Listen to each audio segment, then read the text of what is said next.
Praise the Lord, amen. Asan naman uban? Nakatulog? Salamat nga nagpabilin mo, amen. Kaya natural na gina dito ko sa ubang simbahan, maupod gihapon. Ang direng dapita, basta Domingos buntag, puno.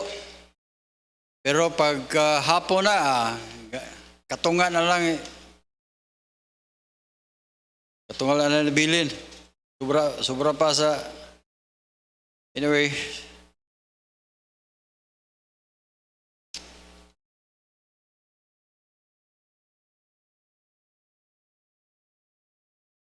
Pusaw mo, okay ra? Okay, doon na mo yung Bible sa book of Ephesians chapter 1. Manilugtang tanan palihog ato ni basahon. Usa sa mga prayer ni Paul na butang diri sa book of Ephesians.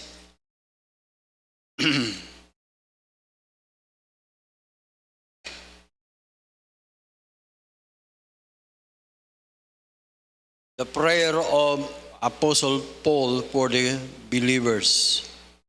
Ang pag-ampo ni Apostol Pablo ang pag-ampo ni Pablo or Apostle Paul alang sa mga magtotoo believers. Ephesians chapter 1 verse number 15 hangtod na sa verse number 19. Ephesians chapter 1 verse number 15 antod sa verse number 19. Atong dungan og basa palihog. Nanginaut ko nga di ko mabian. Okay. Atong dungan og basa, Ridigo. Wherefore I also, after I heard your faith in the Lord Jesus and love unto all the saints, cease not to give thanks for you, making mention of you in my prayers, that the God of our Lord Jesus Christ, the Father of glory, may give unto you the spirit of wisdom and revelation in the knowledge of him, that the eyes of your understanding being enlightened, that ye may know what is the hope of his calling, and what is the riches of his grace in inheritance in the saints, and what is the exceeding greatness of his power to usward who believe, according to the working. Okay, atapod ta sa Ephesians chapter 3. Ephesians chapter 3 verse number 16 ug 17. Ephesians chapter 3. Panaga po yung prayer ni Apostle Paul.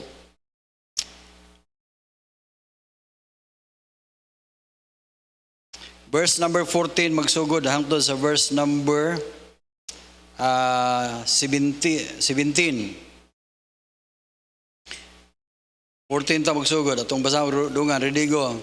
For this cause I bow my knees unto the Father and our Lord Jesus Christ, of whom the whole family in heaven and earth is named, that they would grant unto you, according to the riches of his glory, to be strengthened with the might by his Spirit in the inner man, that Christ may dwell in your hearts by faith, that ye being rooted and grounded in love. Magpray that, thank you Lord sa blessing, thank you Lord sa iyong faithfulness. Salamat Lord sa matag-usa nga nituyo og pabilin, aron lang sa pagpaminaw sa iyong pulong o Dios. Lord, I pray nga liguna, dasiga kami sa pagpaminaw in Jesus' name, amen. Palihog maglingkod. Praise the Lord. Okay. Atong isgutan karon mga kaigsunan, the prayer of Apostle Paul, ang iyang pag-ampo alang sa mga Kristohanon. Kaginin ang buntag, atong isgutan, ang nasintro gid sa atong wali kaganina, pag-develop sa ato ang naasulod. Meaning inner, sa ato ang sulod. meaning naay mga potentials or power nga naa sa ato wa lang nato ma-fully develop. Amen? So, ngarita sa kang Paul, nga diin, iyang prayers, pag-ampo niya, alang natong mga Kristohanon. Amen? So, una, atong makita diri mga kaigsoon, ang prayer na Apostle Paul, verse number 15, magsugod, matuloy verse number 15. Wherefore, I also, after I heard your faith in the Lord Jesus, and love unto all the saints, pagkadungog yun ni Paul, ningon na siya sa verse number 16, cease not to give thanks for you. Ini nagpasalamat siya sa Ginoo alang sa mga taga-Episo nga naluwas. Amen? Di ba, lipay man tawag na maluwas, amen? Si Apostle Paul, dili lang kay nalipay siya na luwas ang mga taga-Episos, kundi nag-ampo pagyud siya. Iya pag yung giampo. Nga dili lang kay nalipay siya nga naluwas, kundi iya pag yung giampo nga daghan pang mutubo pa silang Kristohanong kinabuhi. Lakto nga pag istorya, gusto ni Paul nga ma-develop pagyud ang iyang ang inner o atong sulod. Okay, so matod pa niya sa iyang siya nga, give thanks for you, making mention of you in my prayers. Unsa ba iyang giampo? Verse number 17. That the God of our Lord Jesus Christ, the Father of glory, may give unto you the spirit of wisdom and revelations in the knowledge of Him. So kuno? Yun siya nga aron ka ang Dios o ang Dios sa atong Ginoong Hesus Kristo o atong amahan sa himaya, may give unto you, maghatag diha ninyo sa usa ka spirit of wisdom. The spirit of wisdom and revelations in the knowledge of Him. Ang buot pasabot sa minagbaw nga pagsabot, gusto sa Ginoo nga daghan tag mo lalong pag yun ang atong nahibaluan sa mga espirituhanong butang ba. Nga dili lang kay ang atong nasabtan nga naluwas ta, langit ta padulog, then mobalik ta si Kristo sa pagkuha na to, rapture. So, dili lang kay kanara, kundi napay daghang nahitabo nato dili lang kay ang kaluwasan ra. Kadi ang mga Kristohanon wala ma-enjoy sa ilang Kristohanong kinabuhi tungod kay wa sila mahibaluan Usa ka butang no nga wa daghang Kristohanon dili sila interesado nga magpabilin sa wali, magpabilin nga magsimba, nganong mo simba pagyud. Nganong dili sila interesado tungod kay para nila, ay okay na to. Okay na itong naluwas mi. Okay na to. Langit mi padulong. Okay na to. Pero mga kaigsunan, gusto sa Ginoo nga, daghan patag mahibawan. O daghan tag mahibawan, daghan tag ma-benefit po da. Daghan tag, mura ba dili lang kay nakakaon ta, kundi dili lang kay nakatilaw, kundi nabusog yun. Nga na ba? So, okay, manin niya. Verse number, tanawara ko na verse number 17. Tanawara ko na that the eyes of Lord, the Father of glory may give unto you the spirit of wisdom and revelation in the knowledge of Him. Unsa may buti ba sabot? Verse number 18. That the eyes of your understanding being enlightened. Aron kuno mo ma-enlighten, mahayagan. Unsa may maggusto ni Paul nga mahayagan? That ye may know what is the hope of His calling. Akton nga pag-istorya sa ato pang itinawhanon, unsa may dangatan na itong pag-faithful sa church, ano ba? Ganong human, okay naman ang naluwas. Ganong gusto pa man mo yung daghan pa. Pero di ko nang Paul, singon si Paul nga, that you may know what is the hope of his calling. Unsa di hope sa tong calling? And what is the riches of his glory, of the inheritance. Actually, kung ato ning tubagog dito, unsa man paglaom sa atong pagkatinawag. Mga kaigsunan, dili lang ta kay gitawag alang sa kaluwasan, gitawag pagita sa Ginoo ngadto sa pagpangalagad. Og dili lang kay gitawag kun dili unta ta maggansiwa inigabot sa pag-atubang nato sa Ginoo. I don't believe nga parehar tag reward ang mga with faithful o ang dili faithful. Pamode? Our God is not unrighteous to forget your labor of love. Sa Hebrews chapter 10 verse na. Dili parehaoy ang nagsuluining o ang wala magsuluining o ang nagtubo sa ng Kristohanong kinabuhi o wala magtubo. Lahi oy. Pero gusto ni Paul nga dili lang kay sa umaabot na kundi sa pagkakaron. Atong matistingan ba? Omo? Ma-experience na to ba? Unsa day ng pagganindot nga Kristohanon? Ano gustong maiboloan na to? Tanawa. What is the exceeding greatness of His power to usward who believe to the working of His power? Actually mo niya. Ug atog yung tugkarog maayo kininiya, what is the hope of His calling and the riches of the glory of His inheritance in the saints. Mga kaigsunan, I hope nga na-enjoy na ta nga langit ta padulong, amen. Na-enjoy na ta nga di na gyud ta mawala. Dili lang kay kanara, naapagud tay gahom. Kinsay mo to nga gamhanan ta? Ang uban nangatog si Kihor kay nangita sila gahom.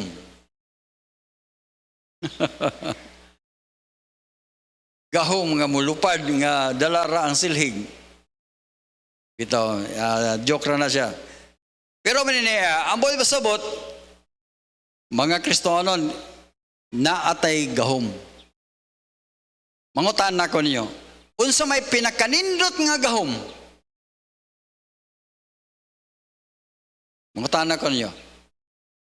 Unsa inaasa niyo una-una, unsa may pinakanindot nga gahom? Ang uban mo ingon nga, pastor, ang nindot nga gahom kanang moingon bitaw kag kwarta. Wab daghang kwarta ay. Nindutas gahom niya ay. Bulawan, bulawan, hala, grabe power. Pero mga kaigso na, timanin ikaw bisag tapukan pagkagkwarta, patay gihapon ka.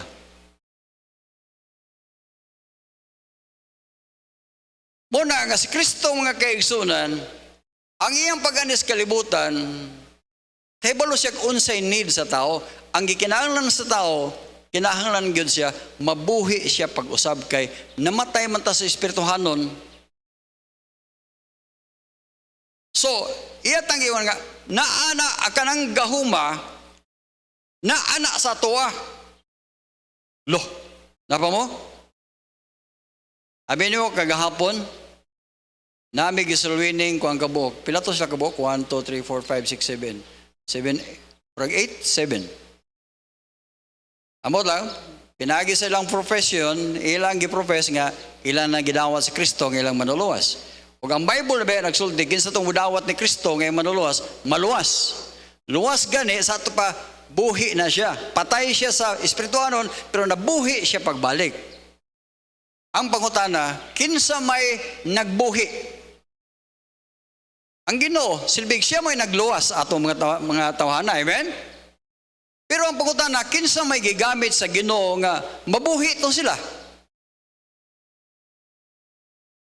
Kami, ako. Kinsa may gisuluining, ikaw, kinsa may nagsuluining mo? Ikaw, kinsa nagsuluining mo?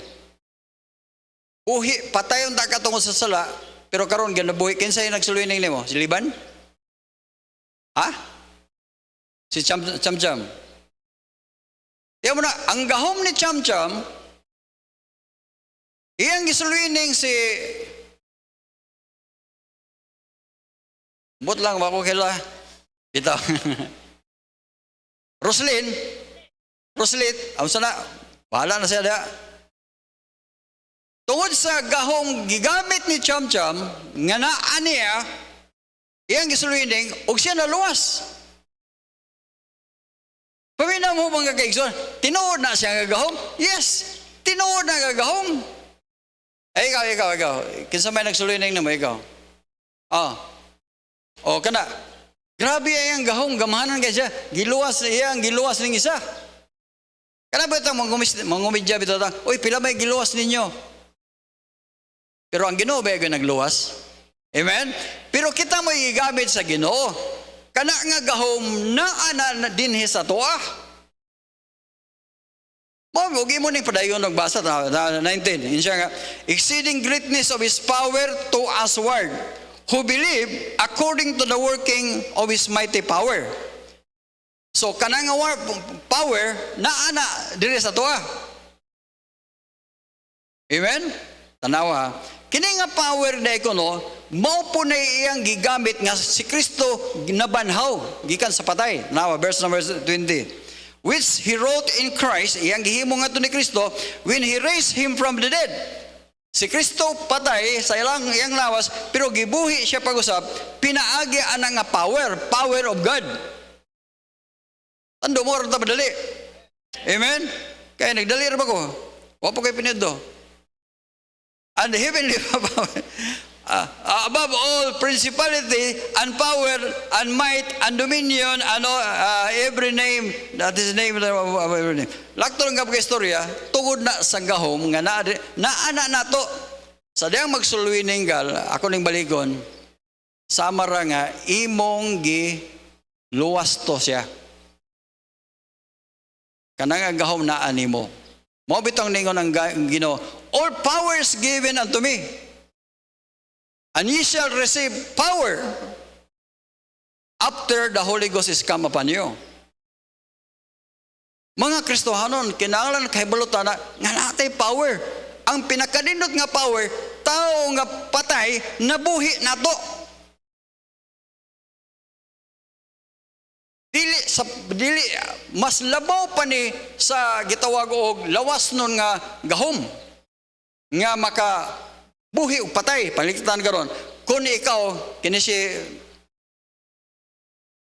namatay ni si Marcos Baptist, no, palitag si dino si Victoriano, namatay siya sa lawas, then akong pandungan ako ba in Jesus name, nabuhi siya. Imingon din ang mga tao, grabe si pastor sa Baptist, gamahanan gud siya kay ngano nabuhi ug balik si Victorino. Pero kung kana ra nga atong igamit, mamatay man gihapon. Amen? Pero mas superior ang ato ang power sa diya nga atong gisulwining ng tawhana, sa diya nga modawat si ni Kristo, mabuhi siya ug balik. Amen? Kristohan paminaw mo, naana din na to, walang ta makaiba, walang na to igamit. Amen? Morning nga si Paul, nga unta, mahayagan unta mo, na unta may kaalam nga makasabot mo, anak, ka-importante ka na. Ano nga, bisag isa nagbalik inyo naman, morning gihimo nga to ni Kristo. Pag-abot sa Ephesians chapter 2, verse 1, unsay nga sa Bible, dili lang kay si Kristo mo'y gibanhaw. Kita usab, chapter 2, verse 1. Ano? And you hath He quickened you, were dead in trespasses and in sin. Mauna atong kahimtang so na patay ta. Pero gibuhi tagbalik. Kinsang gahom? Gahom ni Kristo. Kinsa may ang gitagaan karon? Kita. Amen? So, ingon na. So, number 1 ang nga prayer ni Paul, nga unta, ato ng tagag importansya, nga we have the power. Nga makaluwas sa tao. Kana nga power iyas Ginoo nga gihatag diri nato. Amen. Okay, kaduha. Ang prayer ni Paul nga that we will give importance that we will give importance to our inner man or our spiritual life. Tanawa ha, narita sa Ephesians chapter 3. Tanawa ha, verse number 14. For this cause I bow my knees unto the Father of our Lord Jesus Christ, of whom the whole family in heaven and earth and his name. Verse number 16. That he would grant you, according to the riches of his glory, to be strengthened with might by the Spirit of the inner man.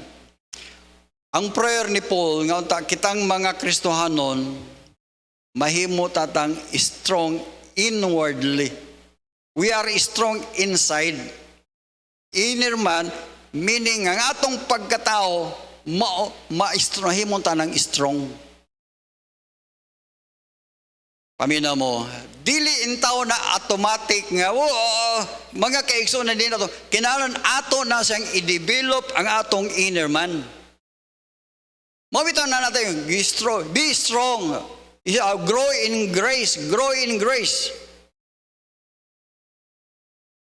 Okay mo tanong Ephesians, asa 2 Corinthians chapter 5, verse number 17. Unsa sa Bible? 2 Corinthians.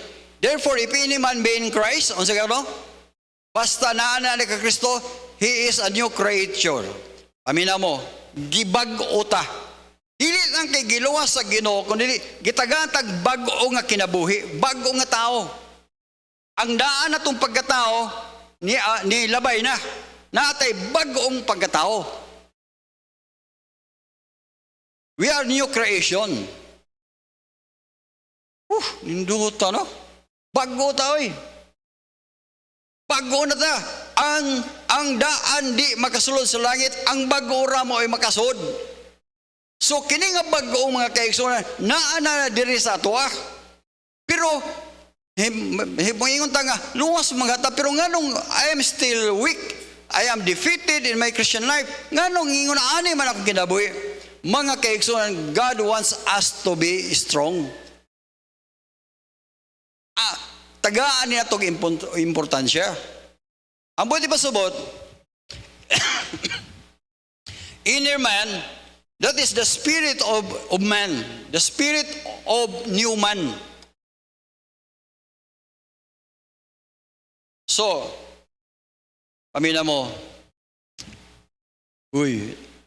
kita natay emosyon. Dili. Kini nga tong emosyon, usahay we are kanang hype, sama, orang nindot, pagaman, ano na sa, di pa, mga kaigsunan, anak ng emosyon, sa English, fluctuate. Orang low voltage ba? Say high voltage, low voltage. Ang buti ba sabot? Importante nga, atong inner man, ato siyang paligunon.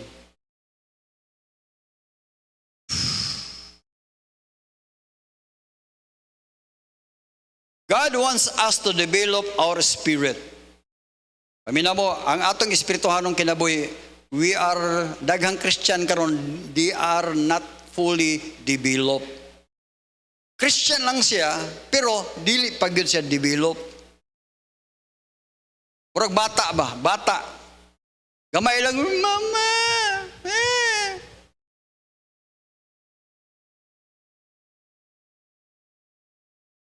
Apa mo? Bata, gamay ho.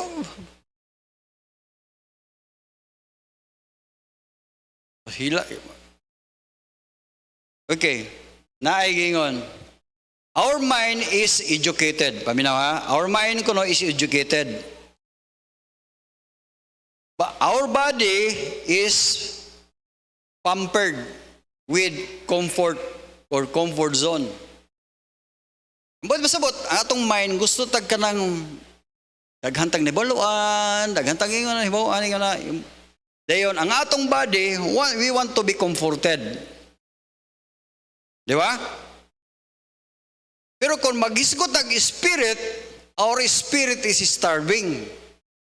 Ang atong espiritu dai pasmo. Diyo sa katao, nag-drive siya. Drive siya. Wapo kay siya. Kaya naka-necktie. Ako kay siglawan. Then pag-ana niya sa kanang passenger mirror ba? Pag-ana niya, dili man naong yung nakita. Niwang man kayo. Ni padaplin siya.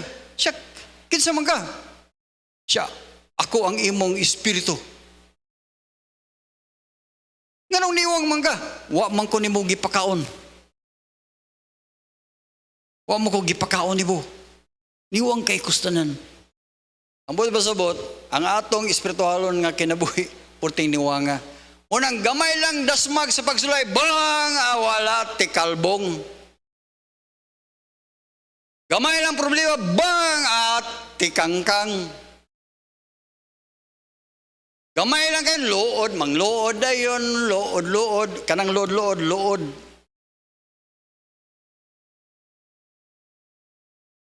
Gamay lang, dili, wala mo to, dili paligon.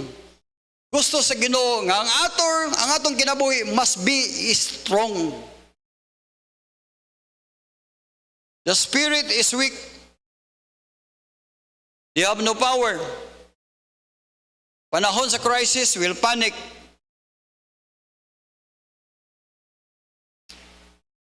We are living a defeated life. We are defeated in dali ra kay tagan. Walay ni appreciate nako, walay ni pray, walay ni ay nagpaabot mo pa mo appreciate nimo. Trabaho dia, bahala goy mo daig nimo. Like in the Bible, we must be approved unto God, not unto men. Di mo na kadaghan ninyo. Uy, I appreciate you. Uy, nindot yun. Pagkadaghan ninyong ako ang inon. Inya mangluod din, magdili, no, na mo maapil. Uy, parehatong radio broadcast ni dito sa Negros. 1 hour ang iyang radio broadcast. Ang iyang wali is only 10 minutes. Ang iyang radio broadcast is 1 hour.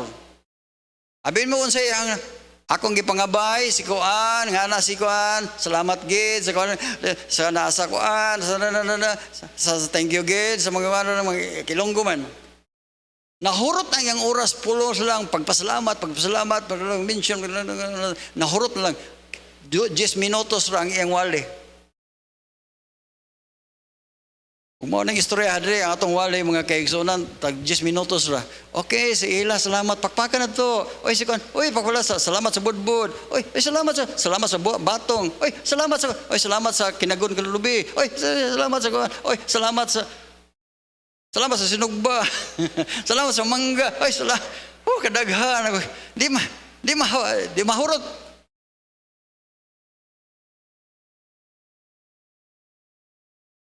Ato lang sa Ginoo.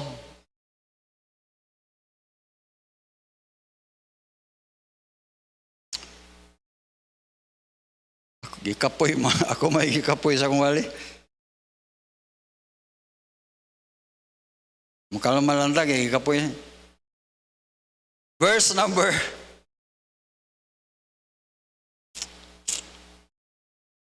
asan tarbit?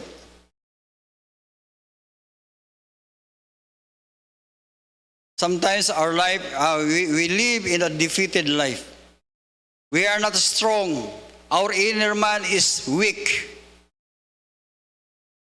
Abi di no, kung dili strong ang ato, mo nang dili tatagaan bitog blessing sa Ginoong dinagko. Di man takadaog sa ato, sa inner man naman na, ang blessing na to, nabi na sa inner man. For example, i-bless ka financially, i-bless ka, na kay kutsi unsa dia, na, gambugiro mo naman kayo ta. Klaro kayo sa naong. Salamat tani mga sakyanan, mga kay gambugiro pa ni, daghan na mong naligsan ba? Di ba?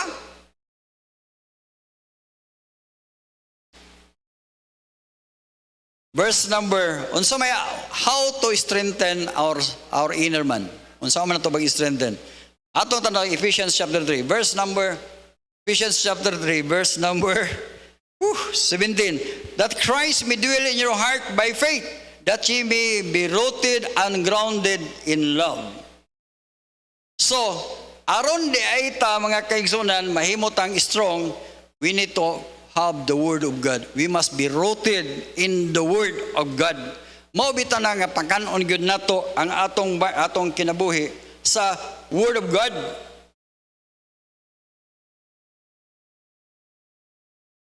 Mao nang naatay discipleship, naatay gihaguan gyud ni Pastor Carl og lison sa gihaguan gyud para lang ta motubo grounded in the Word of God.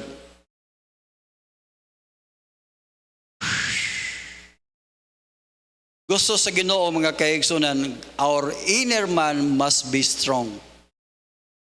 Mangutana ko niyo, is your inner man is strong? Kung doon na kay problema, unsa may mitabo ni mo, maka-smile ba ka?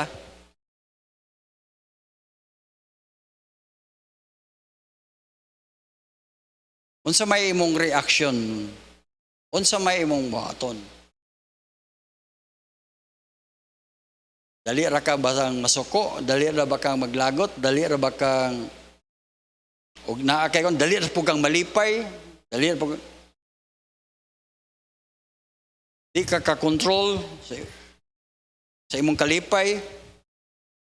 We need to meditate the Word of God. We need to let our mind dominate our spirit. Pamina mo, huy, lahi ang atong mind, lahi po ang atong spirit. Kinalan ang atong inner man, mas kusgan ni siya kaysa atong mind. Kaya atong mind, dali ratang ma-discourage sa atong mind. Pero the inner man, meaning we are our relationship with God, we are relation with Christ, meaning ligon ta because of Christ in us. Amen?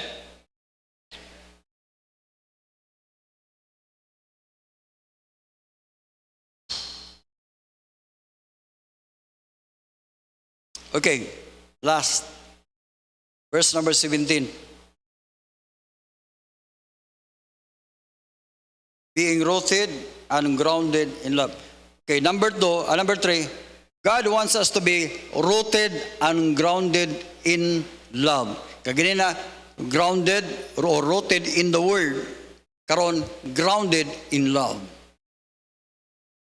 Paminaw mo mga kaigsunan. Ang ilahanan nato nga we are not yet growing or not, wala pa ta mo grow spiritually, kanang wala kay gugma.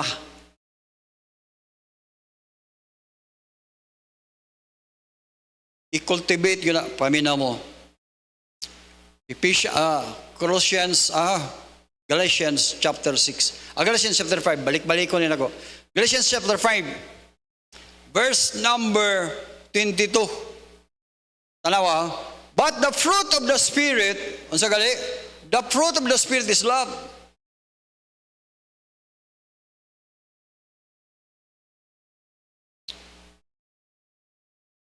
Ako'y daghang rason nga maglagot ko ninyo.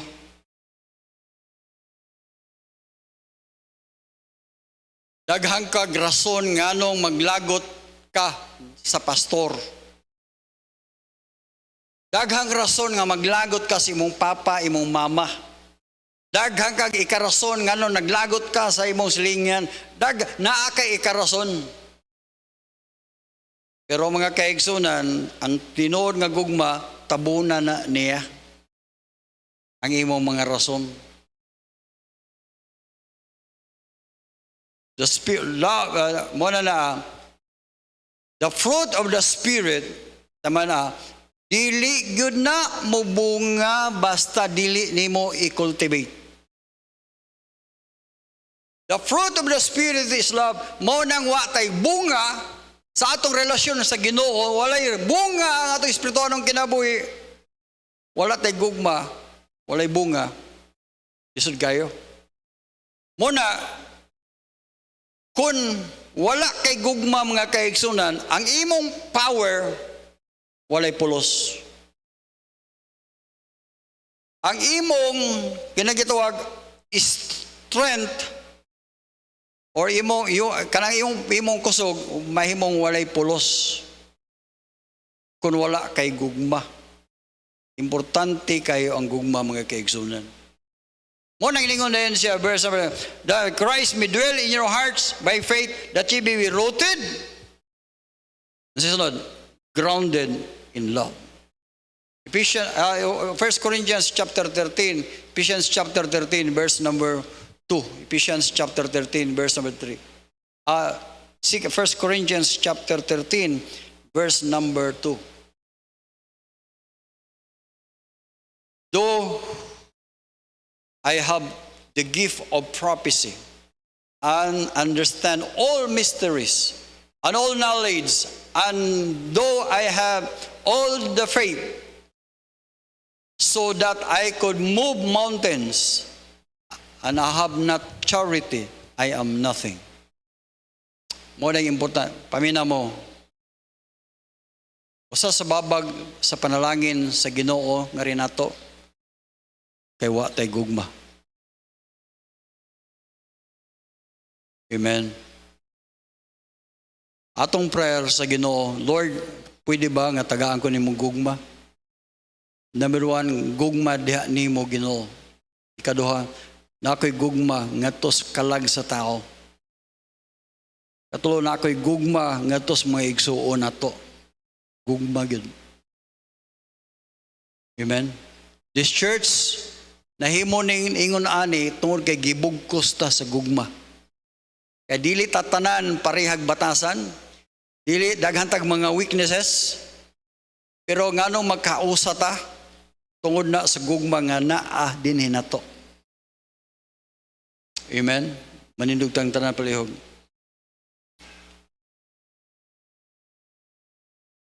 Pray that thank you, Lord, sa imong faithfulness. Lord, I pray, tagay may kaalam ni Ginoo nga among masabtan. Dili lang kay masabtan amo ning ma-apply sa mong kinabuhi. Tagay may kaalam mo, Dios, nga among mabutang sa mga hunahuna nga daad mi gahom. Kadiin kami makahimo sa mga espirituhanon nga patay diha sa sala, mahimo silang buhi pinaagi ni Kristo. Lord, imo kami gisugo sa pagsulti ngadto nila. Tabangi kami, O Dios, kami ligon kami. Strong sa among sulod. Kay panahon nga kami imong panalanginan, dili mi mawala. Kundili kami, O Dios, magpadabilin sa imong buluhaton. Tabangi mi, Lord, nga naaming gugma kanunay. Kay kami mga tao nga maanad sa gugma nimo. Salamat, Lord, nga ikaw nagugma namo. Salamat sa imong grasya. Lord, i-bless ang matagusan namo. Amo ni Gabo in Jesus' name. Praise the living.